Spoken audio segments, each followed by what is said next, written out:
I would like to talk about preparing a monologue for an audition. Do you struggle with how to choose and how to work on your audition monologues? In this video, I will help guide you with how to approach choosing a strong piece and go in depth how to go about working on your monologue.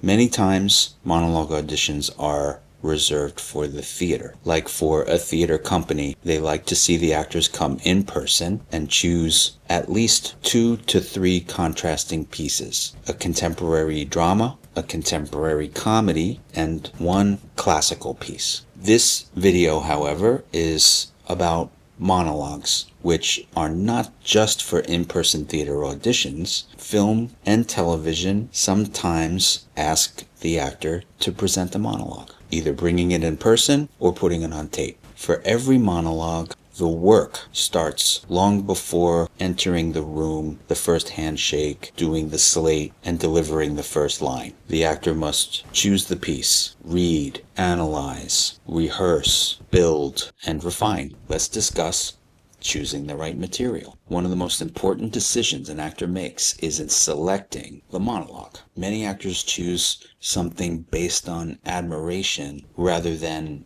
compatibility. They tend to select famous speeches because they are emotionally intense or associated with celebrated performances. But a monologue that works beautifully for one actor may completely miss the mark for another. The best audition pieces feel connected to the actor's natural qualities while still allowing room for discovery and transformation. Casting directors are not necessarily looking for actors who can disappear into wildly different personalities during a short audition. More often, they are searching for actors who can live and communicate truthfully and compellingly. This is why, whatever piece you're interested in exploring, it is crucial to read the entire play. Pulling random speeches from internet monologue collections or even monologue books strips the text of its context. The savvy actor must do their due diligence, understanding the world of the play, the relationships, and the emotional stakes surrounding the piece gives the actor something concrete and tangible to explore. Without that foundation, it will merely feel like lines on the page. A good monologue, drama or comedy, contains urgency. Something important must be happening to the character in the given circumstances. The piece should not feel like casual storytelling. It should feel like an attempt to change something, persuade someone, confess, defend, seduce, attack, confront, or survive. Understanding the character. Once you've chosen the monologue and fully digested the world of the play, the next step is understanding the character. Before concerning yourself with memorization, spend time investigating the character's inner life and circumstances. Too often, actors rush directly into the lines without zooming out and fully exploring what's happening to the character. The most useful question an actor can ask themselves is simple. What does this person need, and what are they trying to achieve? Every strong monologue is driven by an objective. A character may want forgiveness, attention, reassurance, power, connection, revenge, or escape. Whatever the objective is, it creates momentum in the scene. Without it, actors tend to replace active behavior with generalized emotion. This is where auditions can really lose their power. Actors try to play sadness or play anger instead of pursuing something specifically, needing something from the other person. Remember, real emotional life emerges as a consequence of desire and conflict. Actors must also examine what happened in the play immediately before the monologue begins. Human beings do not start speaking in emotional isolation. Every moment is connected to something that came before it. This is also referred to as the previous circumstances. Understanding and crafting your connection to the previous circumstances gives the actor something concrete to hold on to. Have you ever felt, while you were working on a monologue, like you were jumping off a cliff into the first line? This is very common, and likely it is due to the fact that you did not fully solve your previous circumstances. What did my lover just say to me? Or what just happened right before I entered the room? Equally important is imagining your unseen scene partner. Even in solo audition pieces, the actor is always speaking to someone. A monologue comes alive when the actor appears truly affected by another human being. Now we can talk about learning and internalizing the piece. Many actors memorize their monologues mechanically, repeating the lines over and over and over again until the wording sticks. While repetition is definitely helpful and important, healthy memorization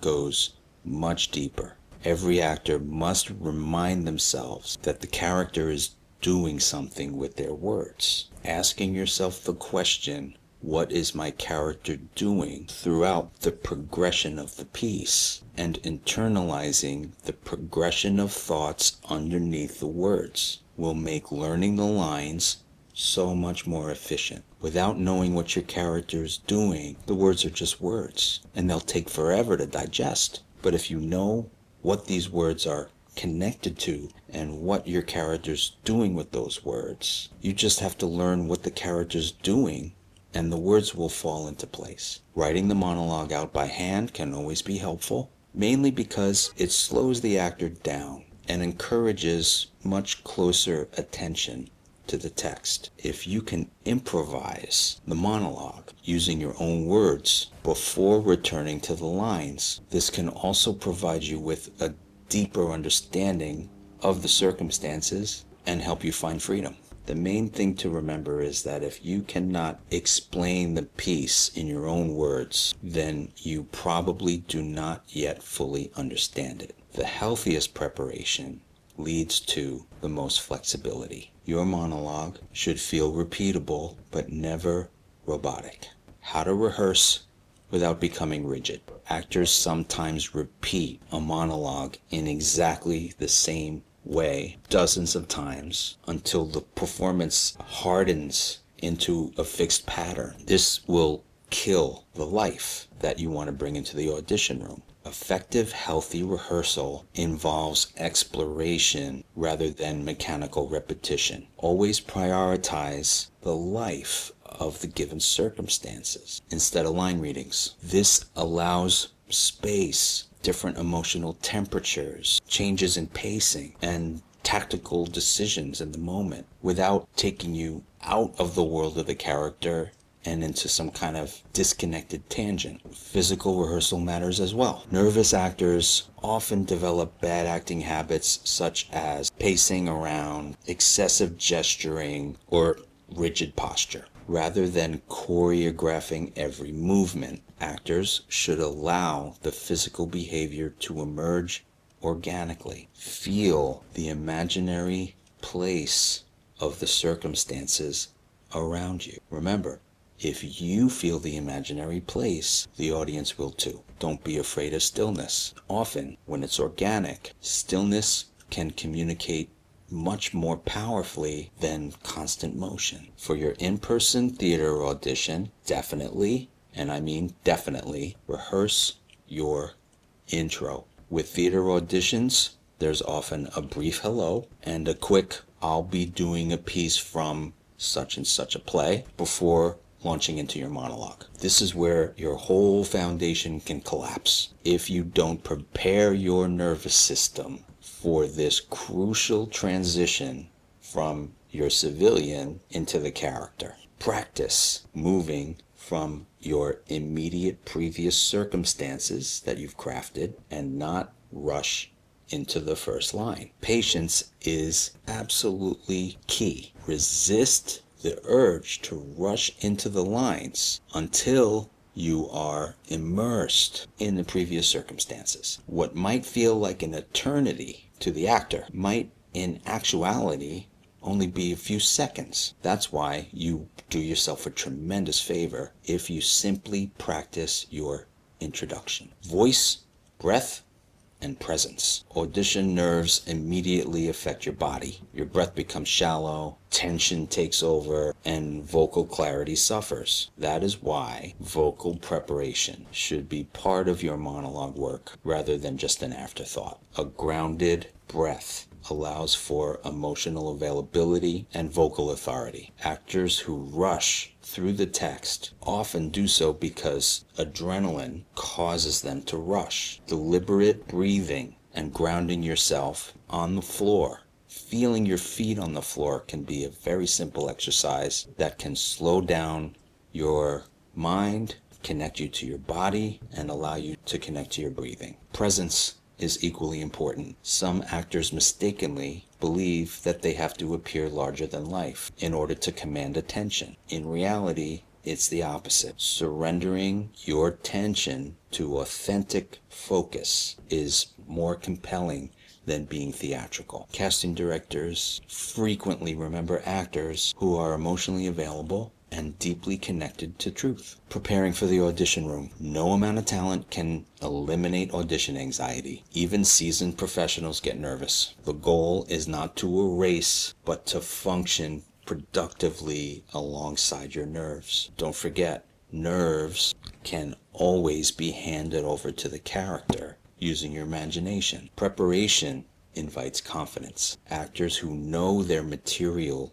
deeply are less likely to panic when unexpected circumstances arise. Arrive early, warming up physically, sensorially, and vocally, and establishing a consistent pre-audition routine. All of these things can help stabilize your nervous system. Professionalism is of the utmost importance as soon as you enter the room. Simple qualities such as alertness, adaptability, and composure leave strong impressions. Auditors are not only evaluating the monologue, they are imagining what it would be like to work with the actor during a full production. And this becomes especially important if and when adjustments are given. What makes a monologue memorable? Memorable auditions are rarely the loudest or the most emotionally explosive. More often, they are the most specific and truthful. This is why simplicity can be so powerful. A fully lived moment of vulnerability often resonates so much more deeply than a massive emotional display. Actors sometimes enter auditions believing that they have to prove something, but don't forget, auditions are an opportunity to share your work and reveal humanity within a story. The actors who stand out are the ones who stop trying to impress. In conclusion, preparing a monologue can be both technical and deeply personal work. It requires text analysis, discipline, and patience. More importantly, it requires that the actor approach the material with curiosity. A strong monologue does not emerge from memorization alone. It emerges from understanding, from listening, from specificity, from allowing the character's need and circumstances to organically shape your work. As an actor, you cannot control casting decisions. What you can control is your preparation, and thorough preparation creates freedom. The freedom to stop worrying about getting it right and begin breathing life into the character. That truthfulness is the thing that audiences remember. It is what directors search for. And ultimately, it's the thing that transforms a monologue from simply a speech into a compelling piece of theater. If you enjoyed this video, please give it a like and subscribe for more videos like this one. Click on the description below for links to our website and to learn more about the new Collective Acting Studio and our private coaching membership. Thanks for watching. See you on the next one.